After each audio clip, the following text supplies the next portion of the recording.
सन्नाटा फाइल्स, जहां हर कहानी में छिपा है ऐसा डर जो सिर्फ सुनाई नहीं देता, महसूस भी होता है। अगर हिम्मत है तो सुनो आज की कहानी, काला कद्दू। हैलोवीन की रात थी। गांव रामपुर की गलियां रंगीन लाइटों से जगमगा रही थी। हर घर में बच्चे हंस रहे थे, मिठाई बांट रहे थे, लेकिन गांव के चौक पर सन्नाटा था। वहां सड़क के बीचों बीच एक बूढ़ी औरत खड़ी थी, झुकी हुई कमर, सफेद बाल और हाथ में एक बड़ा काला कद्दू।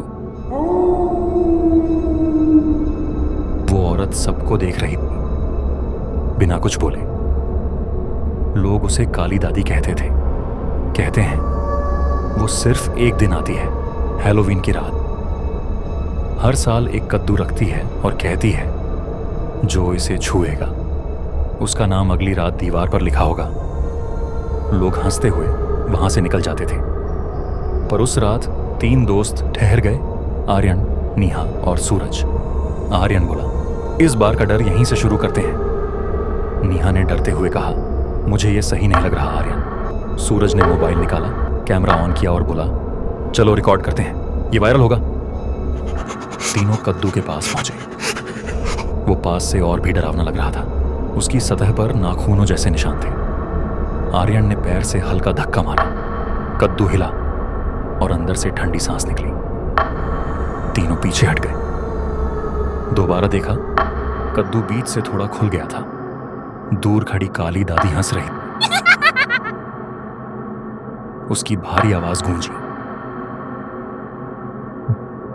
अब ये जाग गया है। तीनों डर के मारे वहां से भाग गए, लेकिन कद्दू धीरे धीरे धड़कने लगा।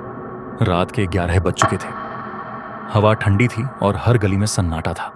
सूरज हंसते हुए बोला, अरे कुछ नहीं था, बस हवा थी। उसने कैमरा देखा, पर रिकॉर्डिंग बार बार अपने आप रिवाइंड हो रही थी।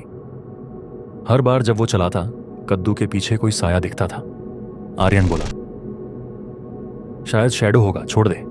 लेकिन नेहा कुछ नहीं बोली। उसका चेहरा सफेद पड़ गया था। 12 बजने में 5 मिनट बचे थे। तीनों अपने घरों की ओर जा रहे थे। अचानक आर्यन रुका। गली के मोड़ पर एक छोटा बच्चा खड़ा था। काला नकाब पहना था और हाथ में वही टूटा हुआ कद्दू। बच्चा धीरे धीरे उनकी ओर बढ़ा। नेहा और आर्यन सदमे में थे। सूरज का कोई निशान नहीं मिला। आर्यन बोला, शायद वो भाग गया होगा। नेहा ने कहा, नहीं आर्यन, वो कद्दू उसे ले गया है। आर्यन कुछ नहीं बोला। उसकी जेब में कुछ हिल रहा था। वो वही कद्दू का बीज था जो पिछली रात उसके पैर के पास गिरा था। बीज से धड़कने जैसी आवाज आ रही थी। 3 दिन बाद गांव की पुरानी दीवार पर किसी ने नया नाम लिखा देखा। नाम था आर्यन। नेहा डर गई।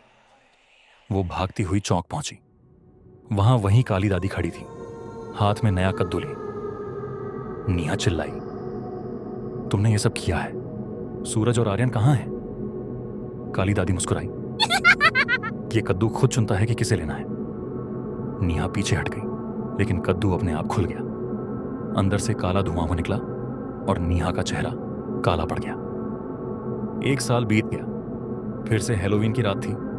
गांव पहले जैसा दिख रहा था, लेकिन चौक की दीवार पर अब 3 नाम थे, सूरज, आर्यन और नेहा।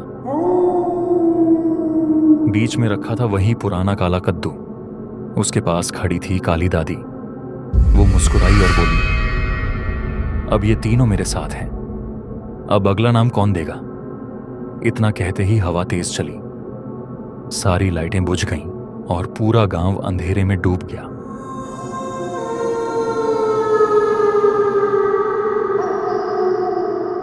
कहते हैं हर हैलोवीन की रात वो कद्दू फिर जिंदा हो जाता है और किसी नए इंसान का नाम अपने अंदर लिख लेता है।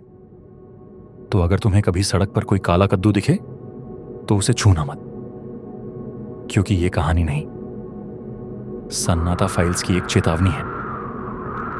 सन्नाटा फाइल्स, जहां सन्नाटा बोलता है और डर कभी मरता नहीं।